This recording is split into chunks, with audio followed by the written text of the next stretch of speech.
Hello, everyone. Welcome to the final event of Network of Games. Today we have a very interesting amount of people joining us for interesting presentations and also some debates. The first thing to point out is that we're going to have two blocks of lecture and discussion. The first block will be with Dr. Ekim Tan and Ben Schouten, and the second block will be joined by Anup Chandna and Mark Baumann, and Anthony Duckworth from Australia. Perhaps Flavio Hanches will also join us. That's to be seen. So my name is Felix Madrazo. I'm an architect, Mexican architect living in Rotterdam. I have been lecturing in TU Delft and Amsterdam Academy and other places. I have been doing also some gaming as well. So I'm really interested in this topic. That's probably why Ekim invited me to join this interesting event.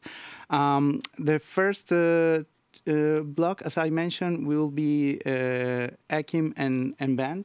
Ekim Tan is an architect from Istanbul.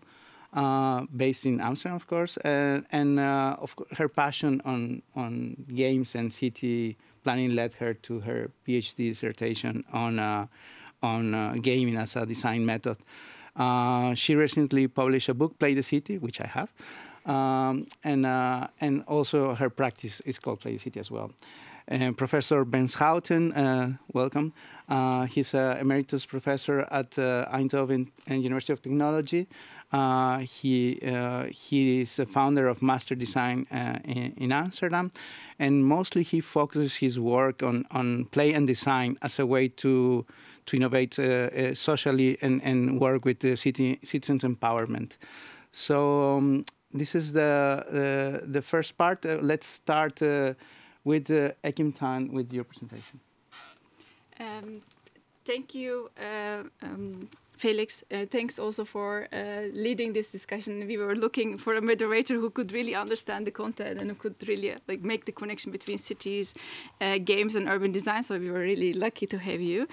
And I think for a network of games project, I think when we started the research, it was just basically I think 2019 and end of 18 and 19. So it's a project that's running to almost 2.5, 3 years. And I think most of the project has been run during the lockdown. So I mean, this is the launch of what we have been basically finding out in the last 2.5 years with different game designers in different projects. So it's basically, it started with a couple of partners, Bahçeşehir University from Istanbul. So their gaming team, it's called Bug Lab. But also with Ben Schouten's chair in Eindhoven in Amsterdam University of Applied Sciences. So, I mean, as you would see on the slide, the network of games is basically trying to connect city strategy games by linking data sets and interfaces. So, I mean, it sounds pretty hypothetical or maybe theoretical even. How can you actually connect distinct games with each other? But also I think probably I should take a step back to explain what do we mean by city strategy games, like what do they do, why do they exist. I think most of you would be familiar with serious gaming, which is much more known, I think, in the world of management, but also lately in education, in health.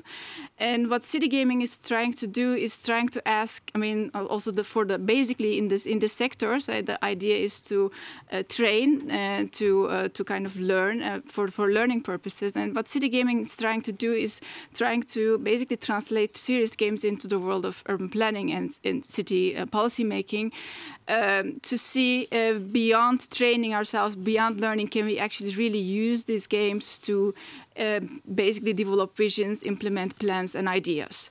And they exist, that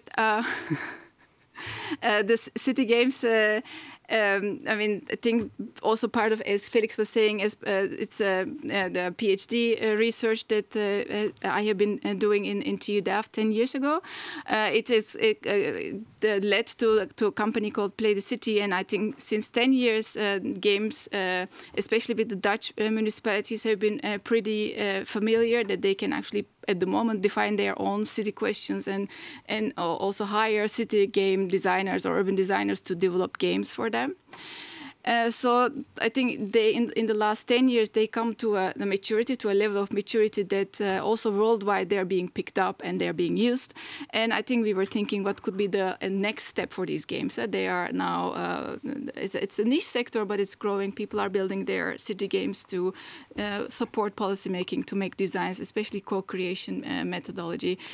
But what is the next step? Can we actually find a way to bring them to the next level and strengthen them? And I think the former research project we have been running called Games for Cities was also lead to a network of games, which is basically looking into all kinds of city games worldwide, not only Play the City practice, but city games worldwide, and then seeing a certain trend. And this trend is realizing how these games are so specialized. You see a game particularly on migration, one game particularly on climate change, energy transition. So they are taking their themes and topics, which was very interesting and surprising for us, which was a kind of, I think, a complete different direction than when you compare to the game, like basically games that were, serious games that were suggested in the 70s. I mean, you see at the moment the Buckminster Fuller who developed a world game, and I think the idea was to see if the games could solve world problems with in this particular game. But also, I think the belief at that time, 70s and 80s, was that you could actually build algorithms, and you can build so powerful computers that it would calculate the complexity of the reality within computer programs and algorithms. And I think the whole generalist approach in the 70s and the belief in the computers and the program and the models compared to how specialized games are today, like how they are focusing in one topic, that was also an interesting contrast to see for us.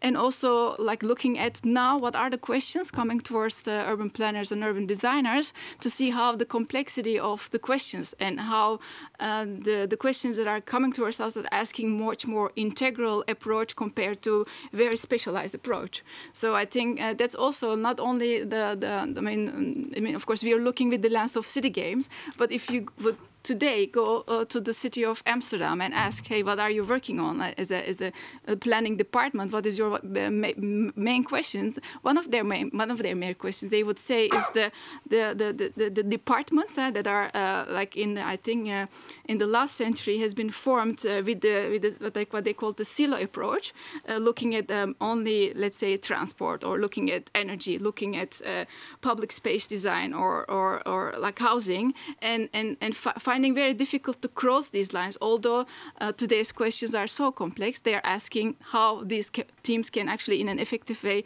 collaborate. So the very question that Network of Games is asking, like how can you build a model or a tool or an infrastructure that would support more complex questions that are coming towards designers. That's also a real question that can be found in reality as well. So I mean that's also like I think this image tries to show how layered and how basically complex the situations are, from water, public space, mobility, energy, materials, housing, and these are only few themes that we are naming. It could be you could probably name 10 more when you're talking about an urban design question.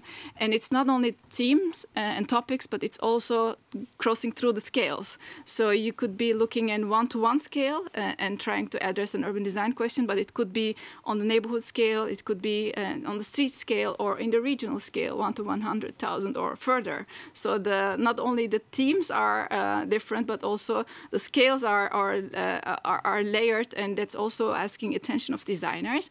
And of course, we are not to mention how multi-stakeholder or like multiple interests are also available in urban design questions. So that's kind of where Network of Games as a question is asking itself. How can you build a tool, or how can you empower games so that they can build an integral planning and policy making tool for planners, but also designers. So, and in the second in the slide, you would also see like basically different scales, a one-to-one scale to regional scale, but also you see how at the moment we are organizing our information or our knowledge in urban design. You see endless PDF reports somewhere in the maze of internet. If you're lucky, you find the right one or right resource or right source to use. But it's practically impossible for an designer to see how you hit the right source to actually refer to this complexity I have been explaining. So that's also basically the idea behind, like how can you make all these also impossible to read, if you're in a limited time for a project to deliver your design ideas. How do you basically look through all these PDFs, distill the right information, and build an infrastructure level? So that's, we started when we are building the network of games. Basically, it's a research project, but it's also trying to develop a tool. So that's where we started. Okay, let's choose our sources. If you're talking about urban water management, let's look at Amsterdam Rainproof. What are their toolbox? Can we actually distill some of their actions to the game database, what we are calling, and then can we then turn it into what we were at that time thinking an app. So like an app that will be collecting all different information from water to mobility to public space, buildings, etc., materials, and then build an app that will then support urban designers. That will be basically then combined with a physical interface. So the idea is that an app for for all the information. I think it's rather different than the ideas of the 70s that you can put the whole algorithm of the reality in a computer, but see if you can actually collect relevant data. So this is where we started with. So like a actually gigantic Excel sheet. With a very clear structure of these categories I named earlier, and then subcategories, and then their descriptions, and then their interrelations. How do you interrelate? Let's say if you're talking about mobility and public transport, that probably has influence or has constant connection to affordable housing, because there's no affordable housing without public transport. That is crossing through the lines. If you're using one card, that will be another card that will be also probably activated or will be used. But then making these connections and basically collecting a lot of qualitative data in the beginning to collect, and then one step more, try and visualize them. Like, okay, you come from the PDF, you filtered the information, you put it in infrastructure database, whatever you call it, the data infrastructure, and then you visualize it in such a way that with the very concise information, so people can, in a pressure cooker co-creation session or an idea vision development session, can actually start effectively using them. I think that's maybe, and eventually an app has been built that will really support like basically the assumption of this project, to bring all the information, to see if the cards can be related, but also a learning app, like when you, for example, take a card on sustainable tourism, that will then relate another card from mobility, that the app remembers the connection, so that as these connections are repeated, then it starts recommending you, like, hey, someone using this strategy or action has used also this one. Would you consider this? And I don't know if the video will work now. What should I click? Play? Okay. Yeah. Huh?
So, and the idea is indeed to offer this data infrastructure or the app before and during the game session, so people make their own choices before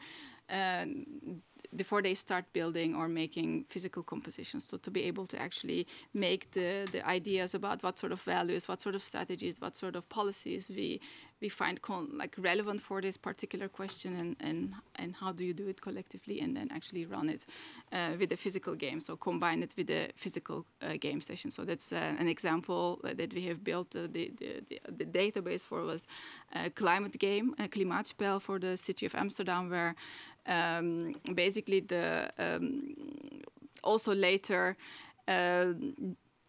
a lot of quantitative data has been entered into the data sets. In this case, energy transition model, which Anna will later explain, one of our later guests, how we basically totally distinct data infrastructures have met each other, have been overlapping each other.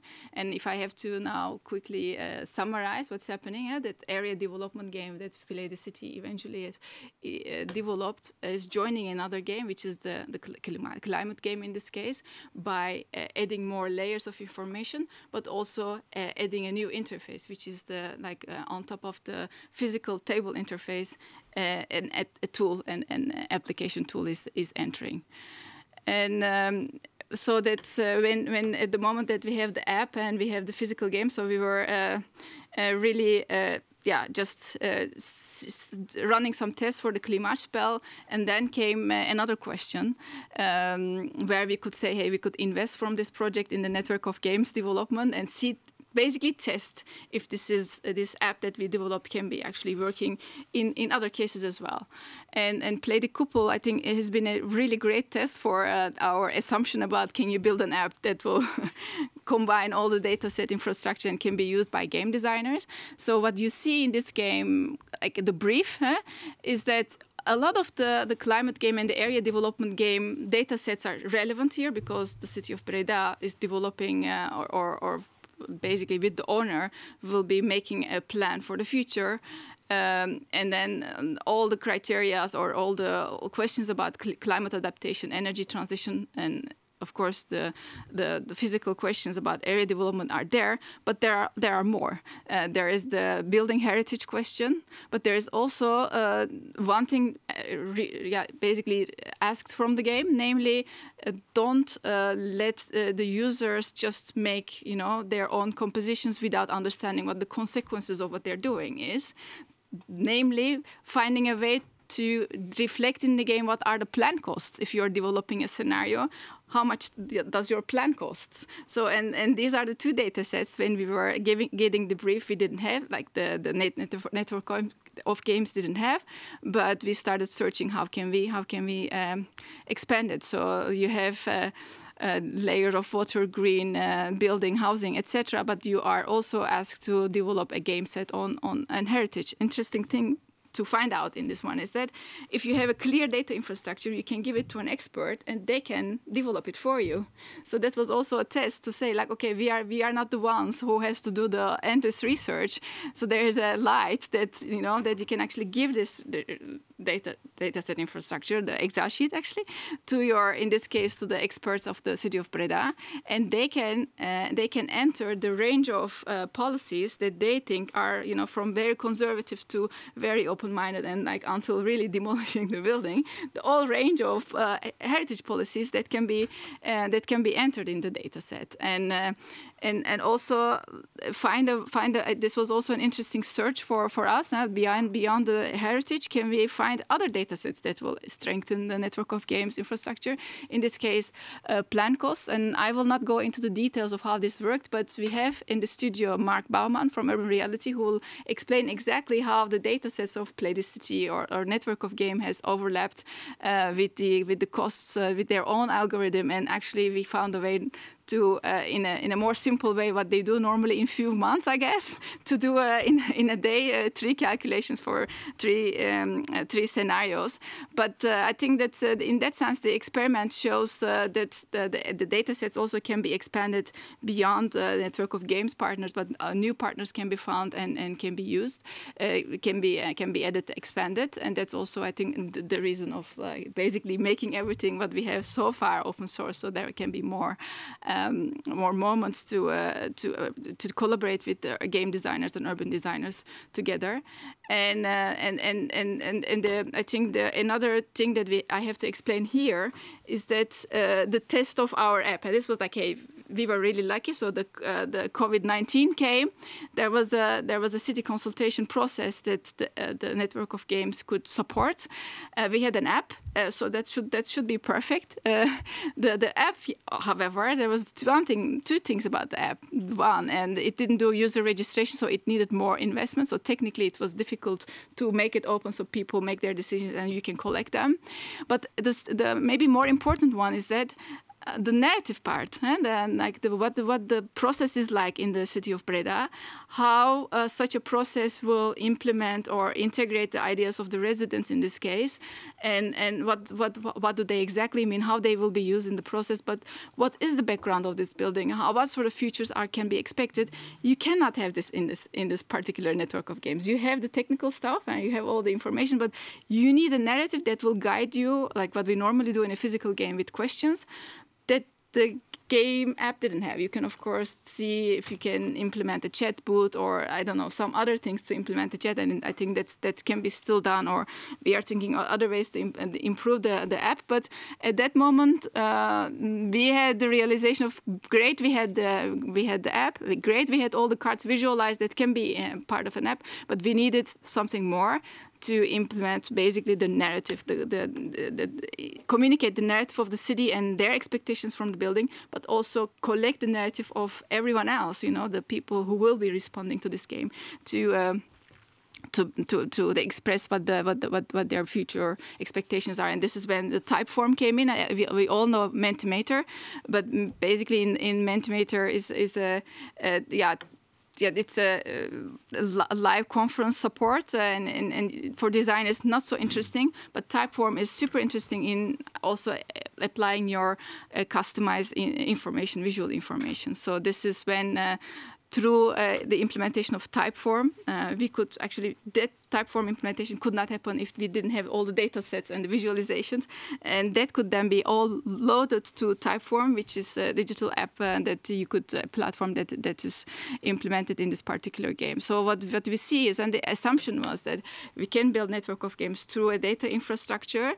But what we have started learning in the Kupul is that it's not only the data sets that can be expanded, it's probably also the interfaces that will be a family of interfaces that will be supporting this ecology of games or models or city simulations that we are talking. And I think what you see in this diagram is that now, besides the network of games app and the physical interface of the Play the City, we are having Typeform, we are having urban realities simulation program that is also supporting during the game as the players are playing, and probably there will be more future games that we can expand. We are already thinking how to collaborate.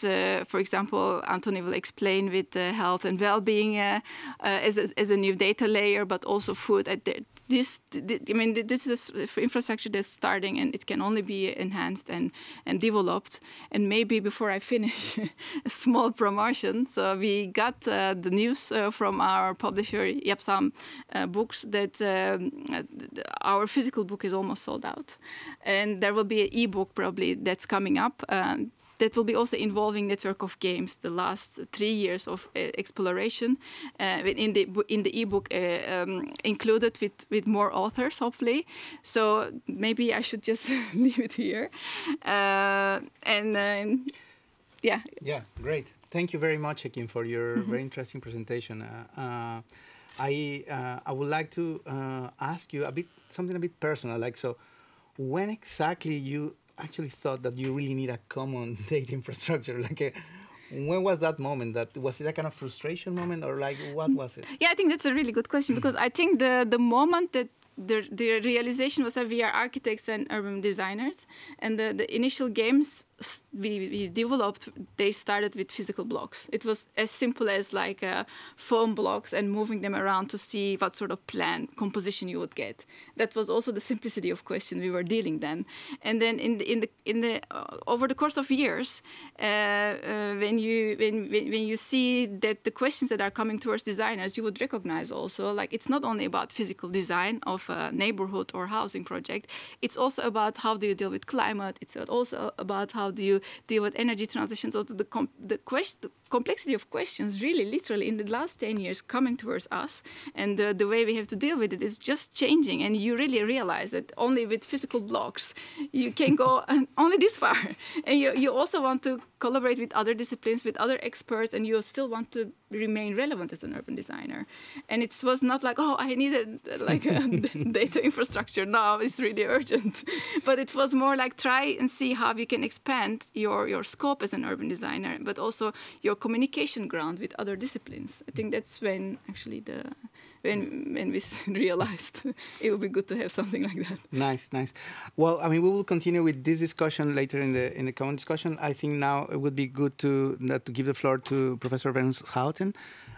He will give us a bit of a theoretical background of the whole issue of network of games, and of course his own project, Network of Cities. So welcome. Thank you. Yeah, thank you for being here. Really interesting, and also as a member of the collaboration we did already for a long time. And as you already said, we're looking at games and playful interaction to see how they can support urban interaction or citizen empowerment. And yeah, we started with play. I'm a very big fan of games, and maybe it's good to start first. Why? And I think one of the good reasons is that you can fail, for instance, and that's in the city environment something that you really want, because otherwise you plan something which doesn't work. But mainly you also want to have a social environment, or what we call a network now, where you can discuss and that you can think by doing. You know, that you try out something before you go into building. And now also related to data. So of course, I think data is an important aspect, but you see that you don't want to be led by data. You want to be informed by data. So, and that's a difference. And I think this network of games is an important contribute to that. That you can go from data to stories, actually. What you now see is actually that we are all oriented towards efficiency. Everything has to be efficient in time, measured in kilograms and seconds. And but we forget about meaning. And I think the most important thing is in what future do we want to live, and in what kind of city do we want to live. So this data, and now maybe because of these visualizations, can have a different entrance point, in which they're not led by optimization, but they're led by invitation. So, and that's actually what we have been trying to do a big research project on. Why are this what we now call civic media? Because play is only one of the medias, but you could also do Facebook or WhatsApp. And we are looking at why are people doing this, for instance. And well, maybe we can have start my presentation if I can have the clicker and talk about a little bit more. So I'm interested in what we might call infrastructuring and institutioning. What does that mean? It's something that you see that these are now bottom-up approaches. So people start things, but you still have also top-down approaches. And all these things that AKIM are doing, for instance, are based on this bottom-up approach, but they're still institutions. So how can you become an institution is important. How can you get strength? How do you become a party in this case? But also, how do you organize yourself? And how do you do that through playful citizen empowerment will be a little bit the things that I will be speaking of. We have been working together for a long time. For instance, on the right-hand side, you see Games for Cities, which is a large database where you can have a look at all the different initiatives, and there are thousands. And actually, this is a nice example. It's Deltares, and maybe you worked on it. And actually, that started also with data for the Port of the Future, but they started first with stories. So they wanted people to say in what kind of environment they want to live, and from there on see if they can match that target with, for instance, the CO2 levels or all the things that could be in the database. On the left-hand side, you see all kinds of what I think is dramatities or urban interactions or playful, hackable notions in the city, where these are partly from my students, communities, because I'm facing on communities, because I think they are the layer between the institutions and the top-downs, and they have the power to change the things how we want. And these things that we see on the left-hand side are all these different trial outs. For instance, on the right-hand side, you see a brain interface, which is more a speculative design, where you can think about the future together and start to visualize a little bit different from games. For instance, you see also this thing with the toothbrush. That's interesting, because we were interested how you could, for instance, start a community of children brushing their teeth. And so we didn't only do urban planning, but we are interested in healthcare and education, and that's actually what you were saying. So let's not talk too lot about it. We're actually writing a book on this playful empowerment, and here you see the things that we have designed for a big different topics on healthcare, also on education, city planning. I will go into it, but it also has to do something with clientship. And for instance, here on the left or bottom, you see no more client. Designing for the community is designing with the community. And I strongly believe in this. And I think also the network of games contribute to that notion, where you organize your people around a theme that you think is important for you. And so a little bit historical. This is, for instance, the number of civic communities that there are about duurzaamheid, or, for instance, or sustainability. There are over more than 100 in Amsterdam, and actually they grew dramatically, as you can see here. It started somewhere in the 2010s, and now, yeah, that can be counted not anymore. So you're not alone. And it's high time that you start a network, because otherwise you can't. You need a context. And everything is done in context, and it's very important to get that context and to also gain power in what you're doing. So, and the difference is that in the first generation, they all shared some things, like, for instance, appliances or Ubers. And now it's about meaning, suddenly. It's not the question that we want to share something, so we don't want to share a building. No, we want a different building. We want something, we want the future to change. And for that, you need discussion. And for that, you also need interfaces. And more or less, you also have to be sustainable in what you're doing. And I think this data collection is very important, because otherwise, it stays a game that you play in a bar, for instance. After you've played it, you can do it the next time again, and then it evaporates in the air. And I think this network of games is has a sustainable argument in which you can add up all the databases and bring an argument to the table. So, for instance, some examples here of what we're doing. This is from Buenos. No, it's it is. Yeah, I think it's Buenos Aires, where we started to design bike path together with people from there. But we didn't start with the data. Actually, we started on the bike. So we really started to see where this bike path could be at Sao Paulo, where this bike path could be made, actually. And we used all kinds of visualizations, for instance, through the Play the City network. But basically, we started with what do you want? And from there on, we started to aggregate this data. And that's also interesting. How do you get the data? From who does it come, the data? And the data what we now have are more or less official data. They have they serve a purpose. Is that the purpose that you want to have? Could be something that we want to discuss, for instance. So in this, and that's why we started this project, Smart Technologies Empowering Citizens, for 4 years. And we had lots of different partners. And actually, we choose not to take only the grassroots organizations. We also try to take the bigger companies, because I think it should come from both ends. And the community is somewhere in the middle.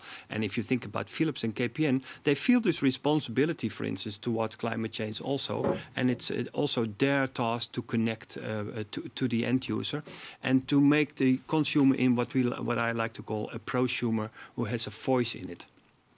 So one of the things that we did is actually looking at all the initiatives, and now we go a little bit into the clientship, for instance. So why would you do this? And this is, for instance, Oosterwold, one of the most interesting neighborhoods in Almere, where you just get a piece of land and then you start building your house there. But what does it mean if you start to build a house with your neighborhood and you have a ditch there? You have to discuss who is going to take care of this ditch, and you have to also get data out of it, and you have to bring all kinds of cooperation. And that's the dynamics of all this, which is important. And so the digital components that you were talking also about also has a real component, and it's very important to bring these two together. So we start mapping them into two directions. Actually, one is them. So how can you infrastructure? So how can you organize your initiative in this way? And for instance, by mobilizing them or organizing them around a team, but also operationalize that. And this is actually a very good example, because the Dutch government just gave a piece of land, and from there on, everybody can start from itself. But on the other hand, you want to be strong in what you don't want to do. You want to, you have to deal with all these official parties, and you want to become a party on the table, and you want to become an institution in that way. And so we looked at many of these. We make the city, Rotterdam makes it happen, Stadslab, and we all try to place them in this model and see what are the strong and weak points of these initiatives. And why did we do that? For the design of it. And actually, I want to take out some of the issues that might be of importance also for this initiative. So if you think about what we have been doing, and let me maybe first go a little bit. Oh, that slide disappeared. So basically, what we did in this research is that we looked at different aspects, competencies. And what you see, for instance, on the first column is how are people motivated and what is the initiative doing with this motivation. And you see that most of the people are motivated by themselves. They are very enthusiastic. And so that also means that you get a certain public, for instance, in your applications, which are already motivated. But what we are most interested in is, for instance, knowledge and control. So do you have the knowledge in order to do what you want to do? And there you see that many of these initiatives don't have that much initiative in providing this knowledge. And I think this network of games is one of the things to do in order to provide better knowledge and control on what you want to develop. Other things, for instance, is that we see in all these applications that there is everybody is very enthusiastic, but the impact and advocacy lags behind. And I think also by making this network of games or putting them into an infrastructure which is already out there, I think the impact and advocacy of these things can really benefit from it. That's basically what I wanted to show you, but not without questions. And that's what I maybe want to ask you first. So if you think about data, then data is often too general and it could be very complex. But you actually want to put it in the context of the user. And that's something which I think you, in a network of games, is done in a good way. But we might want to talk about it. The civic games that we are seeing are mostly the time process oriented. So everybody likes it, but what comes out of it? So I think what you really want, and what you see also in the network of conversations, is that you want to talk back to the map. What we got, you want to start conversations, and I think the network of games applications are just a starting of a long-term communication that you still want to see, which is hybrid. It's there in the digital app, but it needs to be also there in the real, and has a continuation on that. So, the role of the community, which is actually one of the most important, it's the long-lasting element and sustainable element. How do you support the community as long as possible, so that it's not only the active people who start doing this, but this can be lasting forever. well, that might be one of the things that I thought would be interesting to bring in the discussion of around network of games. Thank you. Thank you very much for your presentation, Ben. For me, it's like very interesting the articulation of both presentations. On the one hand, we want to create a common infrastructure, but also you are mentioning that we want to move from data to stories. Yes. And so, how can these stories share a common language in a kind of in the world of numbers and data? Well, to me, that's something that has something to do with values. It's something that it's not. It's based on what you want, and that's something that we start losing. It's something we are bound by efficiency. So I need something, and then I ask it for you something. But it doesn't mean that we have the same opinion on something else. So it starts with a discussion, and these things has been led by, for instance. All kinds of vereniging associations. It could be the church or anything else. And now these things are disappearing, actually. So we need more of these playgrounds where we discuss what we want, and that's where I think these digital platforms start. But they need to be combined also with the real environments in the neighborhoods, etc., etc. But it starts with the question: what do we want, and what kind of values or also rituals. I think we mainly forget also about rituals. We have lots of rituals, and the rituals now in the digital disappear, and it means that you want to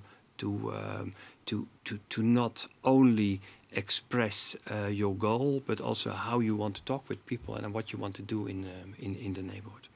So when you talk about infrastructure and institutioning, and then I see logos of like a powerful companies, what does it mean for a neighborhood like for Oosterwold to see these big companies being part of the whole of this project? Doesn't that inhibit the stakeholders to feel that they are actually empowered to build up this platform? It's a very interesting question, and actually these big parties were not in this project; they were in this research project. That's one. But I mean, dealing with the institutions is in Oosterwold, for instance, very difficult because they all have regulations. So you have to deal with regulations. There are all kinds of authorities that you have to talk with. I think Oosterwold is one of the better examples because they really decentralized. Actually, as long as you do everything within the regulations, you're allowed to do. But there is still a lot of tension between the regulations on the one hand and what people want to do and the initiative on the other hand. So yeah, that's a sort of love and hate relationship, I guess. And that's why with the institution, it's not something that you want to have lift the bottom up to the institution. No, it has also the institution that has to come down to the bottom up approach, and that's the thing where it goes wrong now. You know, they're not really opening up to these initiatives, and that should change. What is the role of in this case of gamers? Because I saw like there's enthusiasm like in different projects, and at some point people are excited in the beginning, but probably this doesn't last forever. Like what is the role of gamers in the sense of keeping this and using this common infrastructure as a way to share this information so users could be more engaged, I think. Yeah, I think maybe I want to go back to the other nice question that you asked about hey, that's on one side there's data, and on the other side, hey, how do you deal with the narrative that is being built? And I think that doesn't, I mean, they are different things, but that doesn't mean that they are different worlds. I think that's also for a game to be, I think, respected enough, you have to come with the research. It doesn't, I mean, the narrative doesn't have to be distinct from the research or the scientific or the quantitative data that is there. It is nice to start maybe from there, and you can also start from the narrative, but it's also good to see how do they match. You have the data, you are informing yourself, but it's also as much important is that how do you create the narrative around it? How do you If with the abstract data you can prove everything right or wrong, we know that. I mean, you have an argument, you can pick the data that is supporting it, you can do it. But I think the interesting thing about the game like platforms, interactive platforms, is that you have the data, you can touch it, it's on the table, and you can also see if what I understand from this particular data, do you also understand the same thing? Then that is then creating a collective narrative or creating a collective understanding of what we see when we see a certain particular piece of data.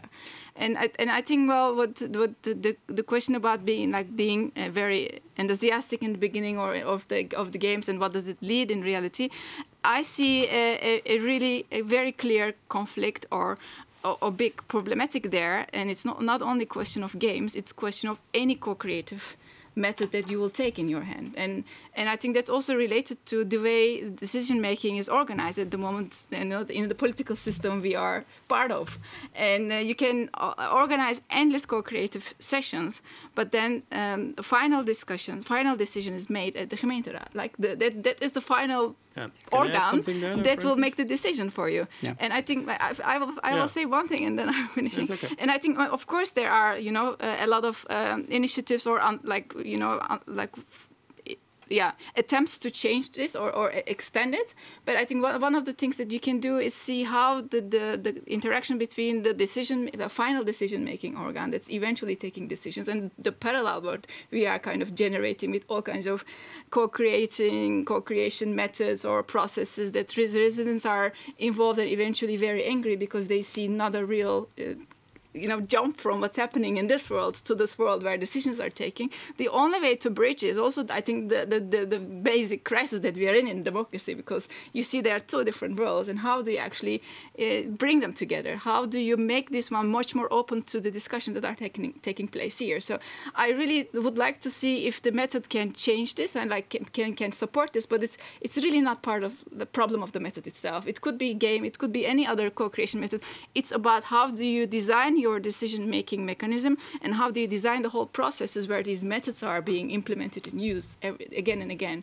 So it's, I think, really also that's the moment where you cannot isolate politics from urban design and urban planning. Ben, you want to comment? Yeah, I really wanted to acknowledge what you're saying. So basically, it's twofold. It's one, it can inspire the player, and that's according, can it support the scenario that you're looking for? And data, data is everywhere. It's not interesting. You can find data everywhere, but it's better is what do you want to do with the data? So it informs to the player. But on the other hand, it convinces the outside world. I mean, data is everything. It's not smart city, it's smart citizen. And we have to connect the smart city to the smart citizen. And so it has to convince. And usually we were making a committee or, to decide upon something. And data is now the way to convince. So I think it's also, in order to build up all the data that you have in this context, makes these things stronger. And that's another thing.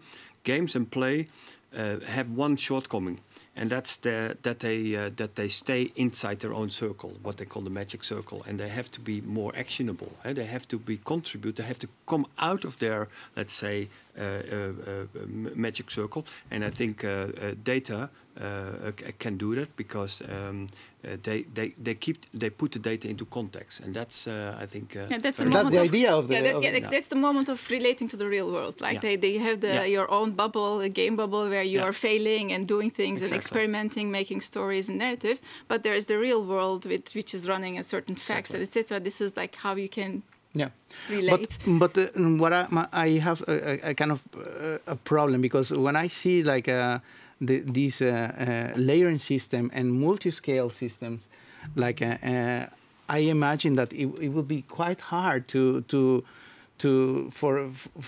the user to connect it, to be able to bridge these gaps that you're saying, that you have these borders between all of this specialization. So what is the hunch that you have that this, what is the threat? That is it the human stories that Ben is talking about? Is it the human component that connects all of these layers? How do you imagine that can work? Yeah, I think that's, that what I came to understand in the last 10 years is like participation has also different layers. You have participation of, mayors. You can have a game where all mayors collaborate. You can have politicians and experts or experts among themselves. And like also that's a big problem. How do you bring different disciplines together? Just forget about citizen participation, just various disciplines participating with each other, learning from each other. And there are different layers of course, like how do you bring the decision makers and the citizens and the experts together? So there are all these layers, you know, where you can have interfaces or games or other methods that tries to cut through to, you know, connect them to each other. And I think what is you see it is you know, it is developed by experts. It is looking into a lot of official PDF reports, documents, etc. And it is for experts. You can see that. And your question is like, how do you bring this to, you know, an area where, you know, people are again a different world and again a different information source, and how do you bring it to them, right? But it's about common language, and it's also about, you don't also want to create a kind of master gamer. You don't want to do that. No? You're avoiding that. You want to have just the channels of communication between all of that. That's the purpose of this common data set. Yeah.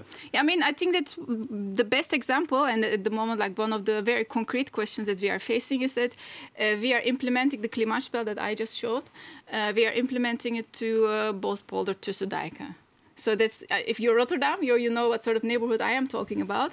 And these are the people who has to understand what is your energy use, what is your CO2 impact, how much does it cost, how can you decrease it, what is insulation, what is WKO, like all these, you know, there's a world that says eventually you have to, you know, cut from the natural gas, and that has to be communicated eventually to someone renting at the social housing estate, and he has to like.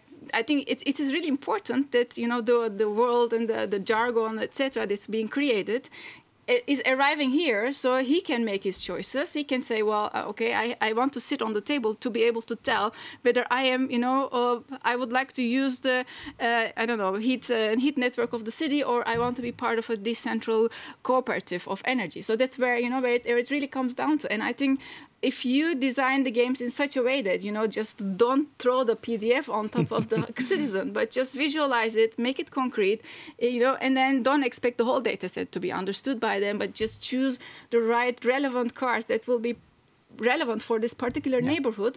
And you can have co-developers, you can have citizens who are already advanced. You can also probably sometimes know better than the city, or can argue better than the city what sort of initiatives are best for their neighborhood, or someone who has no clue, you know, who is sitting in the middle of debts or whatever, but who still has to respond to the energy coach from, I don't know, housing corporation, whatever, has to communicate with them. And I think that's where the game can play a really good role, that I know from all the other co-creation tools or whatever, to say, hey, this is WKO, this is how you can basically store heat. And if you're doing this with, I don't know, with the local energy initiative that is looking at the restwarmte, like the waste heat, to collect it, you have to store it somewhere. It looks like that. It has to be underground, and it can have so many square meters because you have the piece, you have the house. So I think that's the way that you can touch.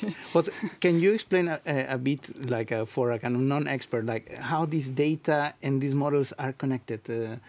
It's not easy to grasp for everyone. No, nobody thought it will be easy. Life is not easy. I mean, I think it is difficult, but it is. I mean, it is an attempt to be able to communicate of a completely different parallel world. You know, where a lot of decisions are made for the people who have no clue of how their lifestyle will be changed based on the decisions that are made.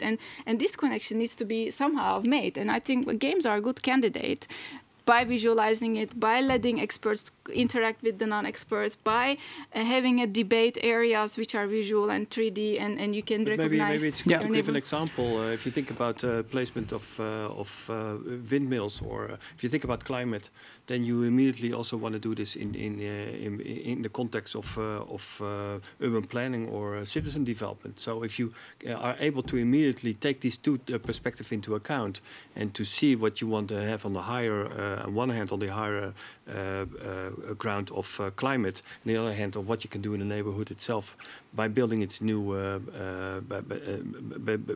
building new things, then if you can achieve more if you can combine these two things. So, and I think the other thing is also that it's very important, coming back to your first question, why would you connect this? Well, it's something like the body. I mean, maybe you can look, you can go to the lung doctor, but you want to see your body as a whole. It has also a kidney, etc., etc. So you want to understand actually what this one thing means in the context of the whole. So, and I think that's what you're saying. Much of these games are very specific on the civic part, and we need to put them into context of other problems that we have. And when you refer to about the clientship, is this also building up to the common data set, or how this? Can you please explain further on this? Now, the clientship is something like what you see is that people want to start their own initiatives. So they're not waiting for something. I mean, take, for instance, reuse of materials. We're doing a lot of projects where people want to start thinking about it and doing research about it. So they're taking. So there's not somebody who is the client in this case. It's not a big company. They want to do it themselves. So the communities that want to start don't need a client in many cases. They see the problem themselves. So you want to bring them. You want to kick them, start them from their own initiative, and that's why the role of clients needs to be different. The big part has to support actually what the community wants, and not the other way around, that it's pushed down on them. You know, and that's what I was saying about that. Through these apps, the clientship changes because they give them more power to start their own initiatives. Quite nice, the whole thing. I also would like to know. I mean, is the ambition also to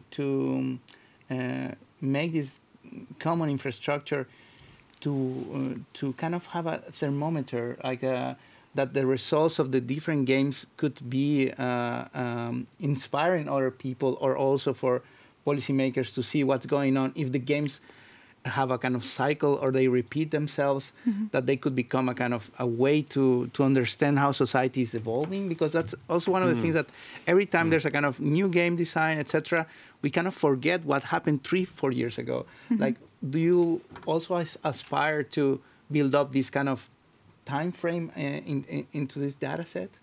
Yeah, I think that's, yeah, actually, good idea.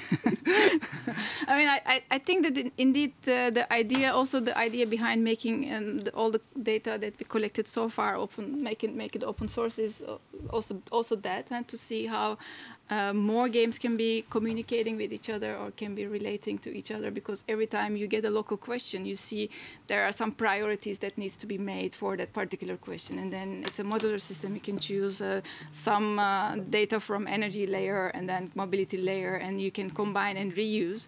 And hopefully, if I mean, we are now taking it, giving, like, just basically making it available in the website. You can just download it, you can steal it, but you can also say, well, I have this data set I am developing. Maybe we can work it together with it. That's exactly. Also the expectation, to see how we can actually together, and also I think to maybe also not to look like be pretentious about it. It's just a start of collecting data about urban design or data about cities, but it's no way it's complete. I think it's we have to be aware of it. We have to be aware of it also. What we are now developing, for example, for Western Europe in Amsterdam, with all the data sets that we have. Will have to be probably diversified or refiltered if you're using it in Mexico or in Buenos Aires, or what does it mean housing in that context. So I think the idea of sharing, like, hey, you can use it for your own game, your own vision making interactive. I think it also builds up evidence. Actually, that was what you were thinking. Yeah, exactly. And you see now also that games are used as a sort of research tool. For instance, if you develop a game on gender, and you let people talk about it, you know what the opinion is of them. And by letting them play through time, for instance, or having different people playing the game, you can see something about how people think about gender and inclusivity. I think that's the same thing here. Yeah. So if you dynamic build, thing. If you build this up, this body of knowledge through all these games, and then you can see what's changing through time. How do people think about the different topics that are part That's a beautiful part, because the data set is a kind of mining ground, like for other people to even say, probably not even gamers, that just to understand what's going on from the. I think we are a bit running out of time, but I think we have to move to the next part of the event. I would like to thank you very much for your participation on this. I would like first to introduce now Untitled Chapter. Please join us on the table. Welcome. Anafuti is an urbanist, an architect by profession. I understood that you studied in India, but you also did a master in urbanism in Delft, where I am also sometimes there. You currently work in generation energy as designer, and it's very interesting because this also connects to what we were just discussing, how these games turn to something real, real problematics. And so I understand that generation energy is focusing also on game design as a way to see how this energy transition and how communities could discuss the kind of the challenges that we are confronting in the next part. So I will, if that's okay, will that be okay that you continue with your presentation now? Yeah. But maybe before I would like to, my introduction in gaming actually comes from Ekim. Because, that's true. Network of games? Yeah, network of games, in fact. I started working with her in 2019 by the year end. And that was like my first take at how the whole gaming system works. And it was very interesting because I was interested in looking at participatory design. But this was like a whole new perspective, and it had a very multi-scalar approach to it. But yeah, it was very interesting. So we started developing on the network of games, and we came across the amazing energy transition model, where we started then preparing this huge Excel file, which had a lot of data. And the thing with data is, like Ben was just mentioning, is that you can totally just get lost in it if you don't know what you're looking for. So coming from the Klimatspel, then we started expanding to more elements, looking at other layers, energy, housing, public space, water, all of it. And then the important part was that, it's mostly also data that people generally don't want to deal with. Yeah, I don't want to know how much terajoules of energy am I spending in my house. Like, I'm paying for it, and that's that. So, but to also sort of inform people what it means, you have to sort of present this data in a very playful yet very informative way. So my part came in where it was most about visualizing and making it as simple as possible for people to read. And that's where all these game cards and fishies started coming into picture. But then when I started working with the energy transition model, it was very interesting because it gives you a lot of data that if you know where to look, because it's a mine in itself. So within a week to understand how that works. Yeah, we thought it would take us a day, but it actually took us almost a week to dive into all of this. And the options are just endless. Most of it we also discussed with them that might sort of be missing, and it's just very contextual, let's say, to Netherlands right now.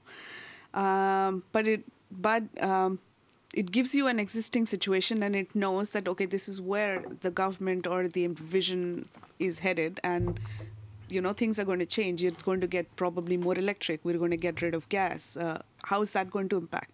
So the game basically also makes you make choices. You present them with certain scenarios, and then people have to make those choices. What do I choose for? What sort of battery do I want in my neighborhood? Where does the water come from? Where does my waste go? Does it get used? How much carbon am I generating?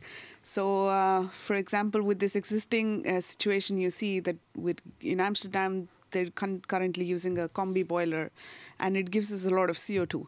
The moment I change that to all electric for 2030 situation, I see, the carbon has gone down a little bit, maybe not so much. That's because your electricity currently is not renewable. So then you also know that I need to switch to more renewables in order for that carbon to go down. The moment you switch to more solar, it immediately becomes negative. So it sort of gives the person a scenario to choose that, okay, if I choose one element, I may also have to take into consideration the other elements. And of course, then there are financial aspects to it that will add up. So in the cards, we actually, when we were preparing, for example, this Excel file, we all sat down as a team and we actually started rating them in terms of biodiversity, inclusivity, circularity, financially. Any of these choices, what does it mean for a person? And the ETM sort of then gives you more data in terms of how much does it cost, how much space is going to be needed for any of these choices to make.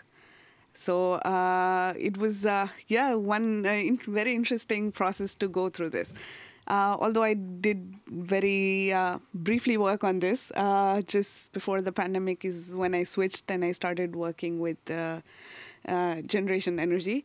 And the scale just got bigger because then I was mostly dealing on the regional scale and it's just specific to energy. So they're experts in energy, but there is a spatial layer, again, that came into place.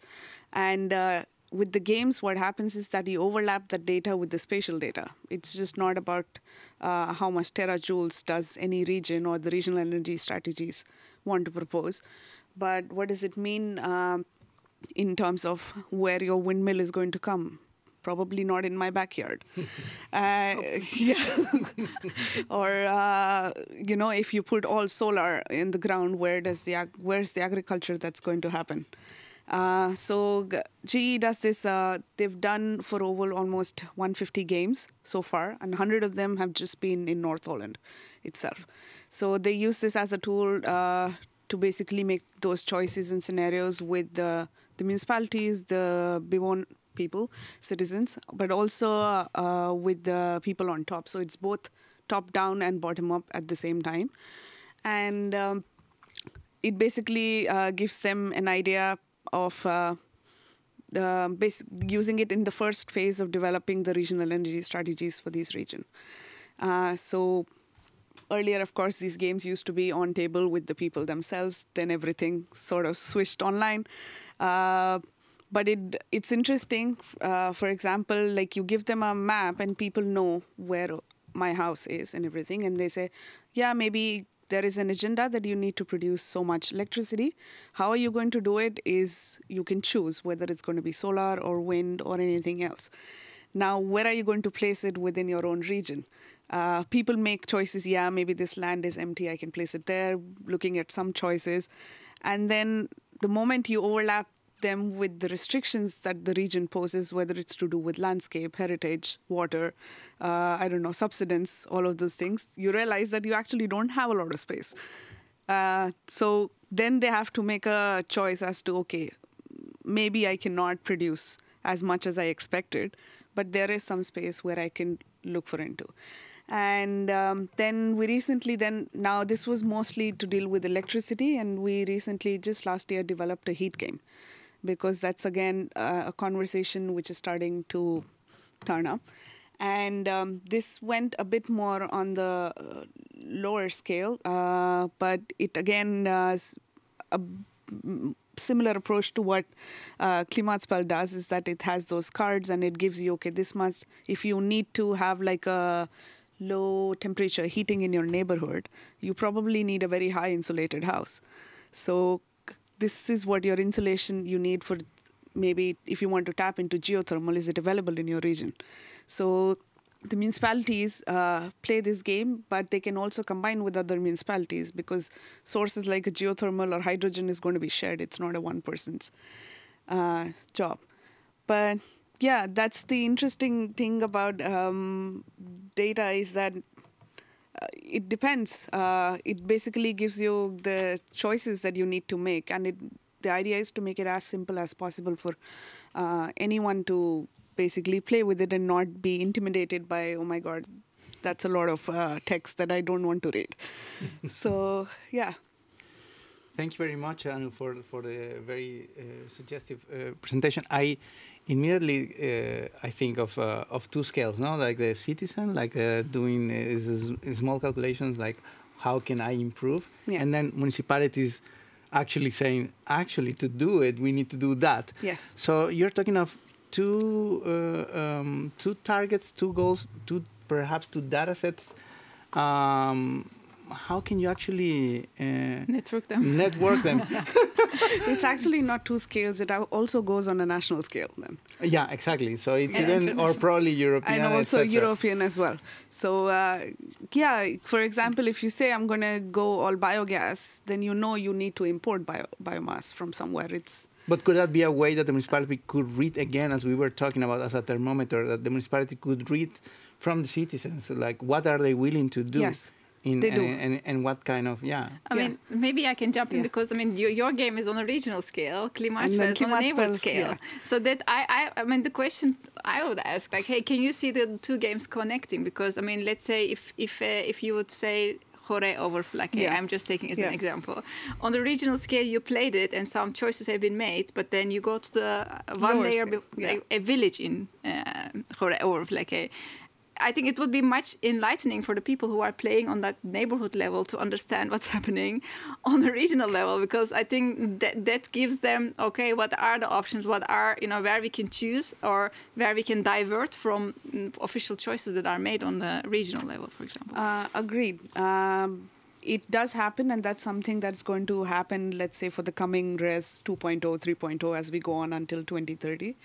Right now, it wasn't completely a very official choice. All of these decisions that comes in the RES is being made by the people also. So they are aware that this is a search location. And maybe if they're okay with it, it's going to probably further be looked down. Maybe then there's going to be another game that looks specifically at that one search location. And it scales down to something as simple as a charging station in your street. So yeah, definite combination. Once you go down, there is... Yeah, coincidentally, I was listening yesterday, actually, again, at the Pakkars de Zwijger platform, a discussion in Zuidoost about, I think... the heat visions, like the warmtevisies of the city and how that reflects on the neighborhood level. And I think probably the connections have to be made much earlier or much more often, because I mean the whole agenda comes from like Paris Agreement 2015, and then the national governments, and then cities, and then neighborhoods. So it's I mean, you have to be honest, it's really coming top down and it's really like on a... Well, but that's true, but I really think that the bottom-up could have a viral effect, like that you could actually contribute to create this kind of, like, okay, let's all go for that. Yeah, it does. And definitely bottom-up is something that is happening. Maybe it's not just very visible to us in that sense, but I think having a top-down approach is something that maybe works in the global south, not here. So people do have an opinion, and it's very interesting. But it's happening. I mean, it's there. It's just like in a moment of time, we just have to wait for that letter to come to us from the municipality that you've been invited for some session. But exactly. I want to introduce Mark, that he has joined the table. Thank you, Mark Baumann, for joining us. I think the aspect of money, I was just going to ask her, but perhaps later we could also ask you. Mark is a financial advisor for urban development. He's a co-founder of Urban Reality. And with this agency, he's consulting on what are the financial strategies for developing basically land in Netherlands and also abroad, if I understood correctly. Yeah. So thank you for joining us. I think we would like to see first your presentation, and then we can go on with further questions. Okay. Yeah. Thank you so much, Felix and Akim, to be here. Do you mind to give me the control?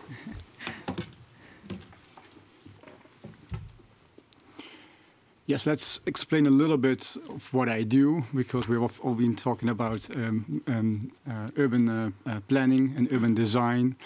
And I advise mainly local governments from the beginning till the end of an urban development and the financial part. That means from buying the land or advising not to buy the land, because sometimes it's not always beneficial. And the government then has other options to still get money from private parties. For 20%, we also advise developers or private investors, but mainly governments. And we do that as well. You see now a sort of change that more developers also, stepping up and seeing a wider perspective of land development. Before it was mainly focused on the real estate, and now you see that it's getting more and more complex. We just talked about the gaming, how complex that is. Well, this urban development is getting more complex. It's getting more in the city centers instead of on agricultural land. So that means that we need each other, and we also have to think about more complex systems and connections. So we do that from the beginning till the end. That means that we buy the land, we advise about the land.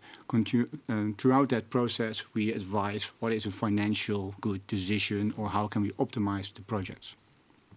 And in the end, we sell it to developers or to landowners or to housing owners. We also make models. Why do we make models? You can compare it with a contractor and his tools.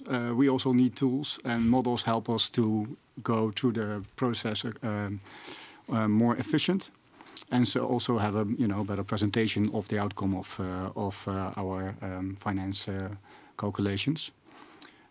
We mainly work with Excel. We just talked about Excel data sheets, so we are very used with that.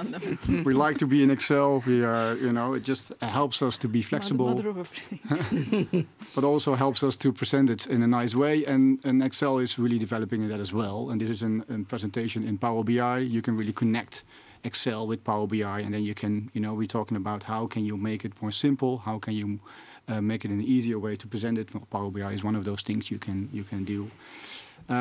This, by the way, is a presentation or a dashboard of the housing plans for a government, where you can see the state of every plan and when the housing will come. It's a big issue nowadays, already for a long time, and we help them to see the process of land developments and when do houses come, where are the problems, and how can we help them. For the city gaming and actually for the Koepel, we used 3 models or 3 data sets. One is the price book, civil engineering, sort of the public spaces. We work together with a civil engineering company, and we make prices for a set streets, like the light posts, the roads, the bike paths, everything in that. We have all those data sets, and every time you check what the profiles are, and then you set them in your program. Besides that, we look at the land prices, and the land prices, you also have a data set of that, and you do your research on what are the housing prices, what is commercial prices, whatever the project needs. You look at that, and then we advise on the land prices. Land prices is the net result of those values. House prices minus the building cost is sort of the net result. And you mainly talk about that because that is sort of your income. Because the developer still has to make it. And then there is a result, and that result needs to be in line with the public spaces, the cost of the public space. Well, that all goes in the calculation model. You get a summary, maybe a timeline, depending on the complexity and the end result, and that gives you a financial result. So we did that as well for Play the Koepel. Akim just told you a little bit about that, and what we did is we asked for all the cards, all the data set, and actually we all priced them. So every card had a price, and during the game we kind of just connected. We just collected the cards, put them in the model, and could show them right away what the result is. We talked about this was a little bit a challenge in the way that normally our work is, it's all about financials, and it's all about how do you make it feasible. But with this particular project, there was no sort of bottom. There was no sort of, normally there was already an investment, and you have to make a return on that investment. But now it was sort of more, we're going to collect all the data, and we're going to see what the financial result is. But normally you have to buy the land first, then develop it. But there was no land to buy because it was from the national government and we didn't know the price.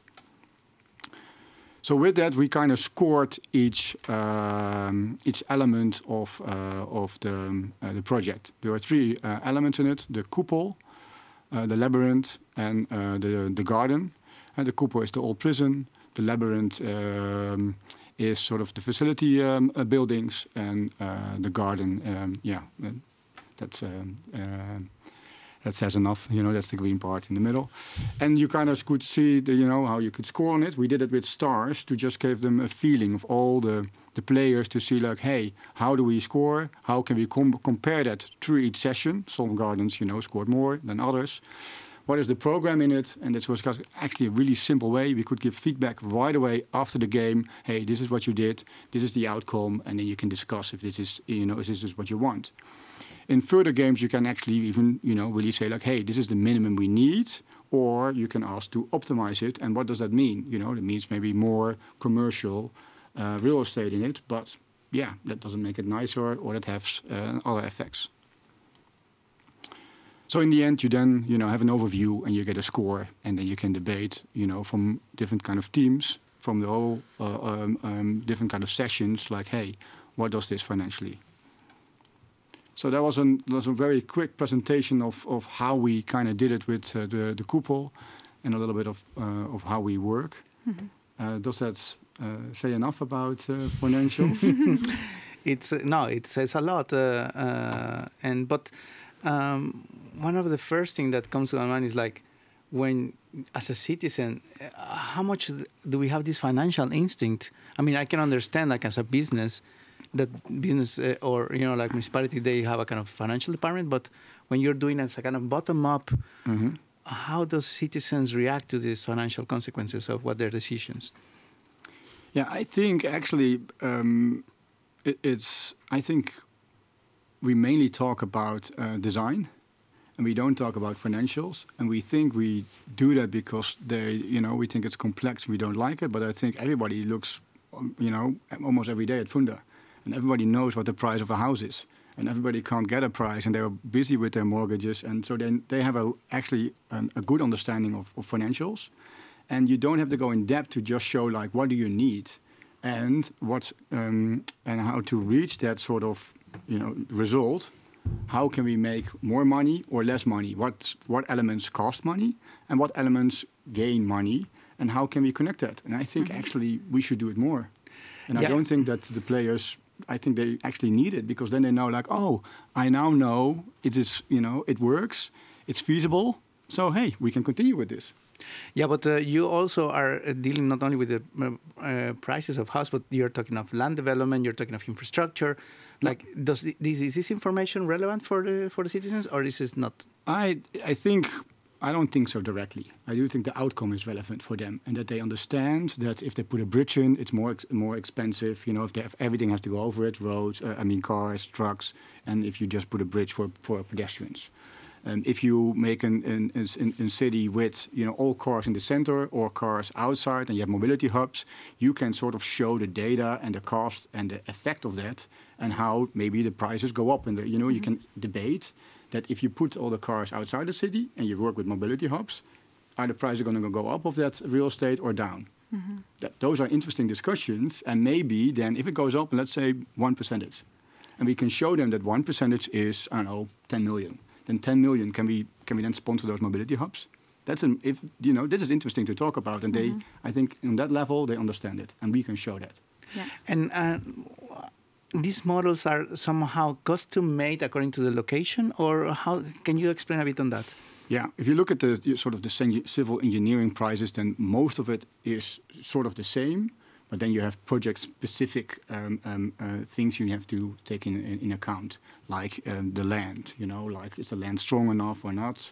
Like, you have to look at the project, and then you have to think about it, and that kind of bring it together.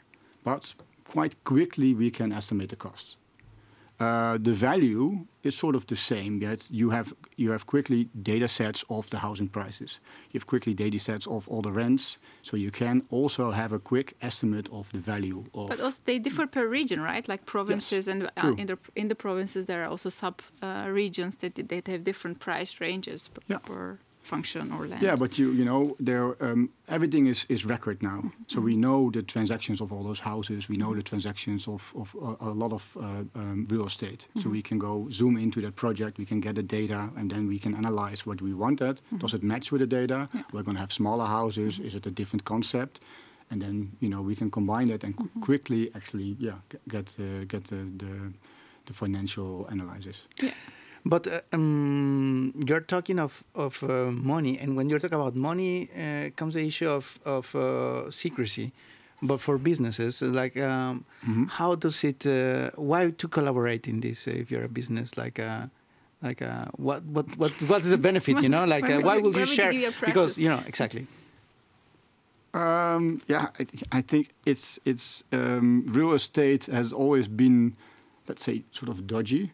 But like it's not very clear. The data is not clear. The prices are not clear. But it's not that difficult, and it should be more clear. So I really believe in this concept of sharing the information. I showed you the tools. The tools for us is our toolbox. So why can't other people use our toolbox? So you can download it from our website. Yeah. So we are in this age. We should share and make the world better. That's why we talk about sustainability. So let's share the data also about financials, and we can then have a fair discussion and not try to make one person richer or a group richer. And it's okay that they are rich, but then it's open and we can Well, in Holland, there's a big case that a lot of land is public, no? So it kind of makes sense to be able to have some transparency, on the whole thing. Yep, true. So but I think it is like the public land is it's kind of transparent, but the government also makes money on it. So they also sell their land, they develop their land, or they make deals with investors or developers. But on the other hand, now it's becoming harder for a government to buy land or to be in position because we try to invest or make plans in the city centers. So we need to work together with already owners of buildings or developers, and then a government sort of more facilitates that and try to get money from them to invest in that area.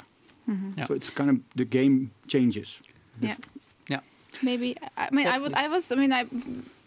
you were asking about this instinct of citizens, and I think even as a designer, I remember, maybe you would also remember in Delft, I remember the plan cost was only like half a day course within the 2-year program. Like we have seen, this is how we calculated design. And that was it. And even as an expert in urban design, you have hardly any, insight in how these things are developed. And I think it's like when we were looking at different projects, we realized we have to first understand it. But also it is good that, non-experts also get a little bit of grip, because I think you get in a lot of participation projects that you ask the citizen, what do you want? I want green. What do you want? I want more trees. I think it is good to, of course it is good to ask more green and trees, but also it is good to have an understanding if especially in a country like Netherlands where, space is limited, the land is limited, and there's so much pressure from all kinds of different, corners on land to see why are certain priorities made, how much do they cost if you want something, and if you don't get it, why you don't get it, or like just in the whole debate to earn some maturity and to be exactly. I really appreciate it also, like for us was also like getting out of our own design bubble to collaborate with you. I really enjoyed like the game could actually give right away responses, and people were really reacting. Hey, our plan is more expensive, but we have more culture, and we have this choice. Also, we want to pay for it. There's also if you want to make something more expensive, why is it and why you want to make that choice. Now I want to ask you something. He showed a kind of scoring system. Will that scoring system could be also part of your collective data set? In that particular game, it was we really used it to give feedback. And I think I mean, also the prices we use, and you say your model is much more complex than we used. We only calculated in that particular game what would be the income that the program that we are generating would bring in, not the investment for the building itself or the land development, etc., or anything that you have to do. And I think that's also the choice. We shouldn't also as games pretend we are the models we calculating precise cost of something, or it's just giving a relative understanding to the player. It's a compass, yeah. Yeah, it's just that you can compare why this plan is costing more than the other one. What are the choices made? But also, Network of Games does that. Like in the end of once you've chosen, it gives you how much have you scored in equity, circularity, or biodiversity. So it's not just the financial aspect of it, but it also tells you what value have you contributed to a particular area or a particular choice that you've made. Yeah. I would like to welcome also Anthony joining us from Australia. Hi, Anthony. Still awake, didn't sleep. Yeah, I hope it's not that late for you. Okay. Yeah, it's fine. Great, thank you for joining us, Anthony. Anthony is a practitioner, educator, researcher. He's specialized in urban design, architecture, but also in transport engineering. He together with the Australian Urban Design Centre from the University of Western Australia, he has been focusing also on methods of multi-stakeholder collaboration schemes. So welcome and thank you for joining us. And we will look forward to see your presentation and join us for the final discussion. Thank you, Felix. Can you hear me okay? Is the audio perfect, okay? Super. Yes. First of all, thank you so much for the invitation. I'm really happy to be presenting tonight. I think I'm just going to spend a little bit of time talking about where I'm coming from geographically, and also look at some of our work, and then talk about some current research which I've been discussing with Akim related to health and social quality. I should start probably by saying that the affiliations are with the University of Western Australia, the Australian Urban Design Research Centre, and Fairplace, which is the company I have established to do my practice. Next slide, please. Just to give you a bit of geographical context, where I am right now is a long way from you, but this is about the network of games. There are people doing this work all over the world. This is the city of Perth. It's a new city, but it has an incredibly ancient Indigenous culture. So I just need to acknowledge the Indigenous traditional owners of where I am every time I present. Thank you. Next slide. We are one of the, recently, just last week, we were, recorded by the Economic Intelligence Unit as one of the most livable cities. We came in at number 6. We are, by that, whether or not you agree with that is, up for discussion, but we are that comes with an incredible carbon footprint. We are highly unsustainable. We're an auto-dependent culture, and we are like many modern cities in Australia and North America. We rely on expansion into natural areas. Next slide, please. This is a book that I wrote which started to investigate the data sets behind sprawl. What does sprawl mean? I'd like to also acknowledge that I did have a giant spreadsheet as well, which sat behind this book, so I didn't want to be left out of the conversation here. But I can't go into it in too many detail, but we were trying to find out the data sets behind what does sprawl mean. Next slide, please. And essentially, as urban designers and practitioners and planners, we're basically consuming a lot of land, and we're consuming land in a very biodiverse, rich area.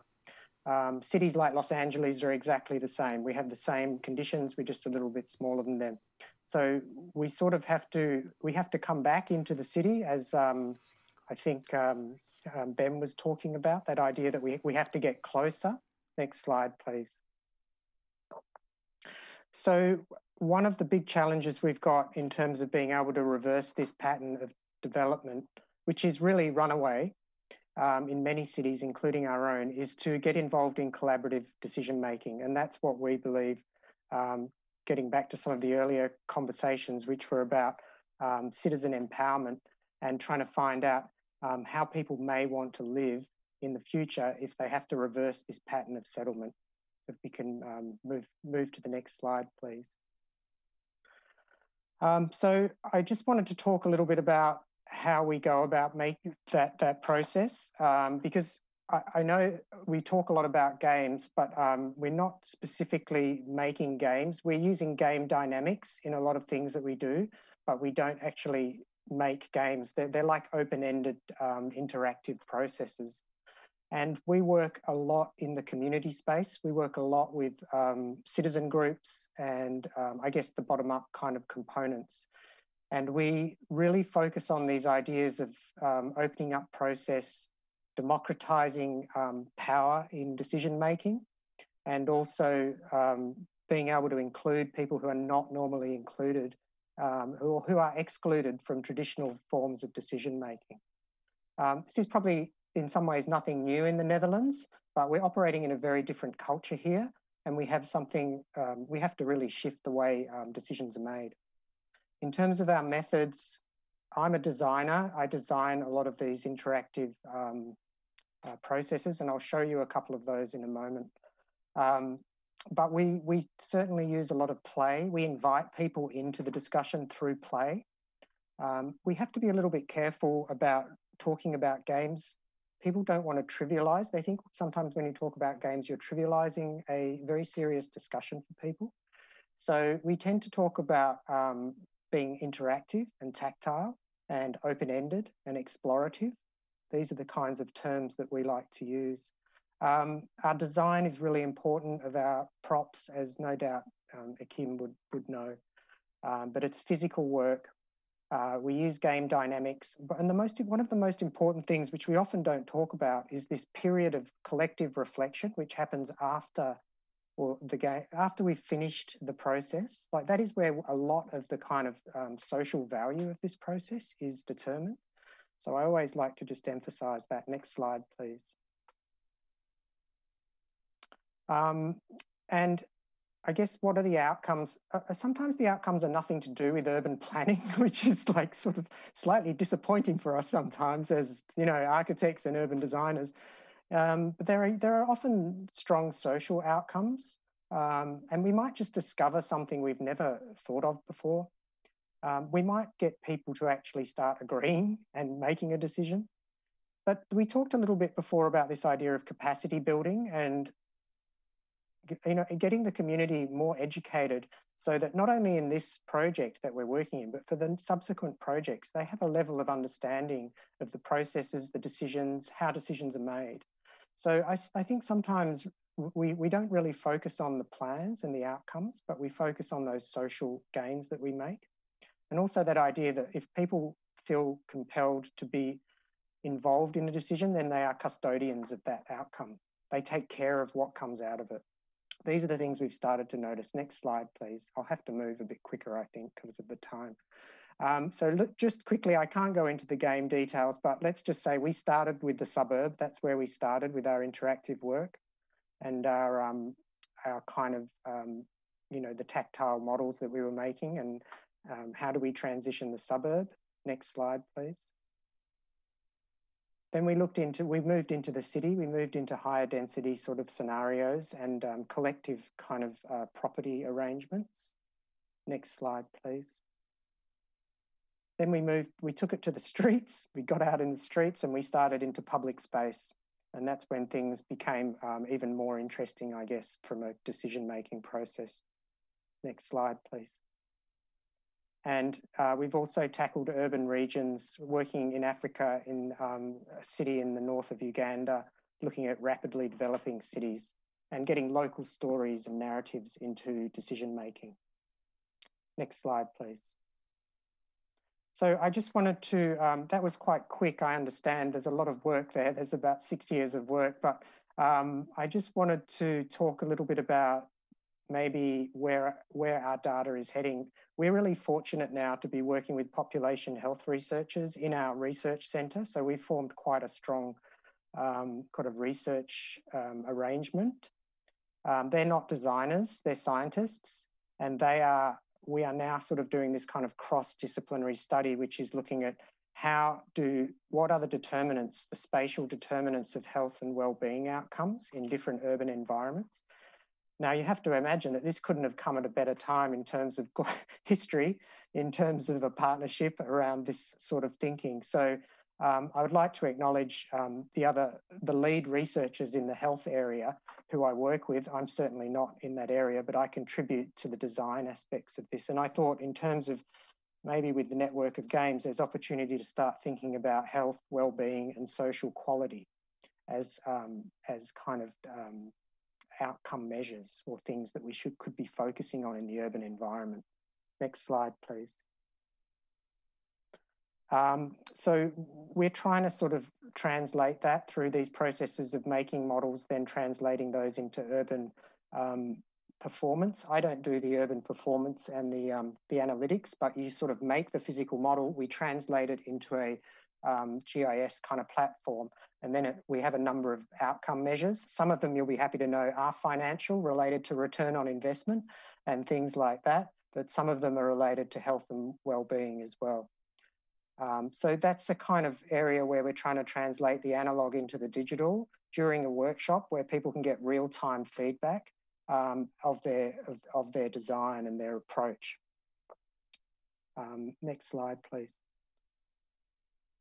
So I guess the point of the end part of that presentation was that hasn't health always been the biggest operator on our cities? If we're talking about making change to cities and the need, then perhaps those evidence-based research that we're doing, and I should add that research has measured over 170 apartment buildings down to the level of what's the depth of the balcony, what's the height of the ceiling. So very, very, very comprehensive data set, an Excel spreadsheet that would probably be dwarf everyone else's.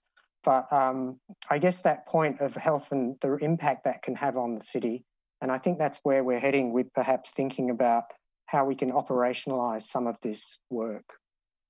Next slide, please. So that was just to say, that's my thank you wind-up slide. When we're working with children, and we haven't worked with animals yet, but we have just recently worked with architects. Thank you very much. Thank you very much, Anthony. Wonderful work, of course, many years, and of course you cannot compress it to just a few minutes, but it's super nice to see how all of you are kind of connected in several levels, and how you're lately are researching the aspect of gaming and well-being and health. I think it will be good that that we introduce the last speaker, Flavio. If you are able to join us from perhaps Madrid or Buenos Aires, I'm not so sure. I'm now in Madrid. In Madrid. Hi, yes. Flavio. How are you? Flavio Hanches is a practicing architect and researcher, and currently actually is the dean of UBA in Buenos Aires. I didn't know that part. It's good to know. No, not the dean. No, that's not true. No, that's not true. Okay. I was hearing gossip, probably. He has been a guest lecturer in several universities, very prestigious, like Harvard, TU Delft, Amsterdam Academy, etc. Visiting professor in the Rockefeller, visiting scholar at the Rockefeller Center in Harvard for Latin American Studies. And Flavio has mostly focused his work on the aspect of marginal settlements in Buenos Aires, mainly the villas. So thank you for joining us, Flavio, for the last part of this event, the final event. We would like to have a kind of open discussion. We have around 15 minutes if we are super sharp on that. So I would like to first give the floor to Flavio to first react on the presentation of Anthony and see how your work done in Australia could be actually relevant for places like Buenos Aires or other cities in Latin America. Yeah. Thank you for the invitation, and yeah, it's a pleasure to meet all of you again after these crazy times that we passed during the last years. And yeah, I found it very interesting. But first of all, I would like to maybe make some questions. What I found very interesting, because I'm not specialized in gaming, I'm just listening, and I found very interesting in something that I'm doing, and that's why the mistake in my connection with the university, because I'm now coordinating the program, the urbanism program. So I'm not the dean, I'm coordinating the part of urbanism. And following that, what I'm doing is working in a new bachelor career focusing urbanism. So it's a new program that the faculty and the university is trying to implement. So what I found very interesting is gaming. What is the relationship between gaming and education? So also how this could be used in a way to make the opportunity for students to experiment what would be working in the city. And this is something that I was thinking during all this conversation, that I was very carefully listening to all of you.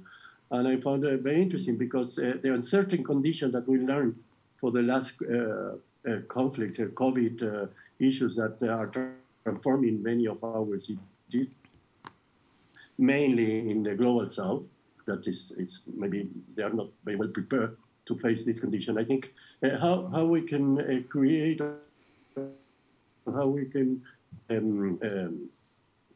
make a person to be educated as urbanism. And I think gaming is the opportunity to create a different kind of understanding, the opportunity to work in something that is unknown. Probably the city is going to have some different conditions that the ones that are facing in the time that where they're studying. So in which way all this opportunity to create a kind of adaptive and more creative opportunity to think or to co-create between economy, between technology, between legislation, between anthropology, everything is fixing together in order to create a kind of a new urban method for upgrading not just an informal settlement, but condition everywhere in the world. So the other aspect that I was thinking, and also following the Anthony was presented, in which way the global south could be connected to all these platforms, because we are facing, of course, completely different conditions in terms of what you mentioned, the informal settlement. It's the same in Mexico, and so the urban situation it's completely different situation. The data, for sure, should be completely updated to our situation. So, in which way all this co-creation could be also useful, could be also a very important tool for our particular situation, or what happened if our particular condition could also teach what could happen in the future in the global north. So this kind of exchange between north and global and south, I think it's also the opportunity for gaming and to try to coordinate a kind of an open conversation that could bring something that maybe just focusing in one of the other contexts could never be understood. And I think this is something that I would like to point out and to highlight in this conversation, because it's for me, and being an educator and organizing this new program, I think it's one of the tools that I would like to include as part of the methods for educating the next generation of urbanism. In terms of informal settlements, and it's something I start working in informal settlements in our economical crisis. So I found that economy and city a very close relationship between, because when it was a big economical crisis in 2001 in Argentina, I completely changed my way of thinking about the city. So economy and city, it's for me a very close connection. So I found very interesting in your previous. It's not just real estate, but also how people can create their own future. And what I found in informal settlements, that it's the creative way of looking for new opportunities that are hidden for everybody. So it's something that they are looking in the way that they could create their own evolution and their own way of opportunity for improving the way of life. And I think also how you can read that. And I think gaming is an opportunity also to read that part. Otherwise, it's completely hidden for urbanism planners and urban designers. It's something that is going on, and you have to look for that. But first, you have to know that is something there that you need to be read. And this is, I think, gaming also is another opportunity to look for that. And then the last part, and then I open the conversation, sorry, it's how you are going to edit it. And I think also it's how you are going to use this information, not just to know, but also in which way you are not going to destroy, trying to bring into the official way of urbanizing these places, but in order to improve the values that this opportunity are creating in the neighborhood. And I think all these ideas that I found it very, very interesting in listening all these presentations that I listened today. Thank you. Thank you, Flavio. I find it quite nice, and there's a lot of overlaps between your comments and the presentation from Anthony, in the sense of education and empowerment. Like what I would like to see if we could also bridge the conversation to have everyone on the table. Is there, I want to ask everyone, is there a kind of universal values that we are talking about here? Because you're talking of Global South, and there's, do we imagine a kind of Maslow pyramid that it could be shareable in this data set or some scoring system? Because I can imagine that the people in the villas or the favelas in Mexico, perhaps they don't have climate change as their kind of biggest priority, you know, like it's maybe water or something else, you know.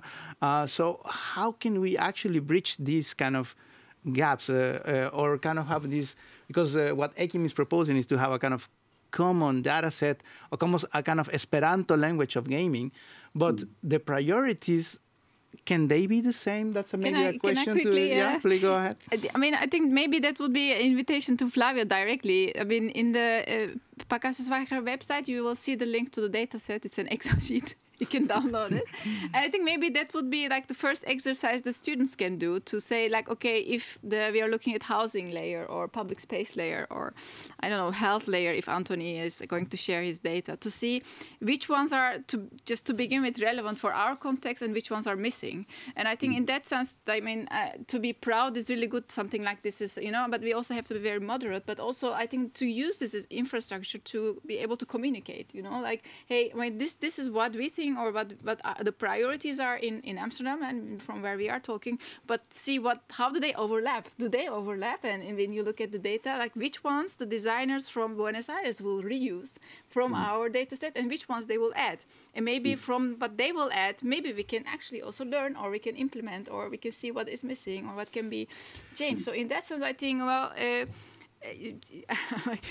maybe we could have called this discussion about like something with Excel. I know it's like really coming down to having this simple, you know, interface where everyone can just type in and communicate and see, and from there how we can actually have a more complex debates and discussions that create meaning. That for me is also very important to actually, we always go back to the citizen, to his wishes, the health or the well-being that Anthony is talking about, but we are also talking of there's some ecological issues that we are reminded by Anno of energy research, and also there's financial department as well. So I'm wondering, like, how can you actually develop this platform where the action that you are taking into account that you do are actually somehow visualize or are part of this data set that actually talks about other things which are rather abstract for citizens. Well, you said it's not so abstract, but I wonder if everybody can be aware of biodiversity, energy, etc. No, yeah, I think that it's to begin with a conversation that's among the different disciplines, like before you come to the citizens. or a conversation that will be formed between the North and the South, for example. I mean, these are all steps that if the conversation happens, we are scoring. And then, I mean, and also, and we were talking, there are different teams, there are different disciplines, there are different scales and different continents that, through this can communicate. But also citizens are like one of the many other layers we are trying to see if the linkage would be possible. So, and I think it's good to be ambitious, but we have to also realize how how careful steps we have to take to be able to claim things like, okay, this is the data set that will then bridge all the citizens of the whole world with all disciplines or whatever. But it's just like, taking steps. If you're taking one step to collaborate with Buenos Aires students, designers who are looking at it, and then see the designers from Amsterdam if they can communicate, and see the next step would be, how do you go to citizens in Buenos Aires with this? But these are all iterations and endless iterations that you will make. And I don't think we should claim anything that, well, we have a data set that will then bridge everything and everyone, and well, the also reading, animals. yeah, but the reading at the end of the reading could be part of the researcher's work, like GIS, like you just download data sets and then you make the reading from this. So if that collected data set that you're talking about is kind of has a format which is, let's say, friendly for the for the But also that also explains the logic behind open source. I mean, that's the only way to grow it. If you would say, well, we have the data sets we collected as our network of designers in games, we are not sharing it with anyone. I mean, good luck to us. You will not get never anywhere. But I think if you just share, and then other people pick up and they upload and they share data set, and I think there you can maybe expect impact. Yeah. And then we would have a longer Excel file. I want to ask one question to Anthony, and also to Flavio in that sense. You mentioned, Anthony, that the kind of worry is that people want to engage in gaming, but also they don't want to trivialize the important question. And I really, because I was also working in the slums in Venezuela, I really think that when you're working in a kind of, let's say, a fragile or in a community, like gaming could lead to kind of certain expectations, and how do you see that you are actually able to deliver or at least empower the citizens that are involved? Maybe Anthony, you want to comment on that first, and maybe Flavio. Thank you. I think a huge part of our role is always just managing the expectations of everyone that's involved in a process. And I think it's a series of stages. We're never going out to design something, to finish something. We're always starting with the process of game dynamics and play as a way of starting an education campaign, or not a campaign, but an education process. So if we get to the design or the end result, then that's possible. But we just frame it very much as an explorative kind of process. It's open-ended. It's very much open-ended with us. So a lot of it comes down to management of what we're trying to achieve, particularly during the early stages, because it takes a long time to reach a solution or an outcome. So I think maybe that answers your question a bit, but being very careful about the way you approach participants. Yeah, we are almost running out of time here, and we are apparently very sharp on that. So I would like to thank for the question, for your answer. Ekim, do you want to make a closing remark and to tell us about the future of the network of games? Yeah, maybe Anna wants to respond to. Yeah, because we have response to the same. I think, just like Anthony said, here if we see it in the, let's say, global north, we're very aware of the questions that are being asked for these games, and we know what the outcome is likely to come. Whereas when you say in the global south, it's, like he said, about managing expectations, but it just gets the conversation started in the first place, which is completely non-existing. So that is the most important part, and then sort of also creates a sense of belongingness because you're part of that process. It's not like, the government's going to do it for me. This is also my house and my street and my park, and I'm as much as part of it than anybody else is. So I think what you did, let's say 10 years back or 15 years back with the gaming is only starting now there. Yeah. So. Yeah, and I think, well, I mean, maybe also back to the, I mean, a bit of in responding to Anthony's presentation, I would like to, I mean, we have shown like how network of games with the existing data sets developed so far, and then we have shown like basically Anu explained from the energy perspective, and Mark explained from the financial, like there are different data sets that are coming and enriching, and then Anthony is looking at health and well-being. I mean, we were discussing before, like, is this data set new and will it be or repeating in public space? And I think just to have this focus on, hey, what is health, and are we designing, when we are designing about loneliness and also psychological health, and what does it mean? And these are all the things that will enrich, I think, not only the data set itself, but also the discussions within urban planning, which is the purpose of the whole thing. And I really see maybe in next year or in repeating such a debate to see what sort of other data sets and other new partners, game designers, urban designers have been joining and looking at it. And it's really good to see, kind of also build a process to monitor how this thing is evolving and developing.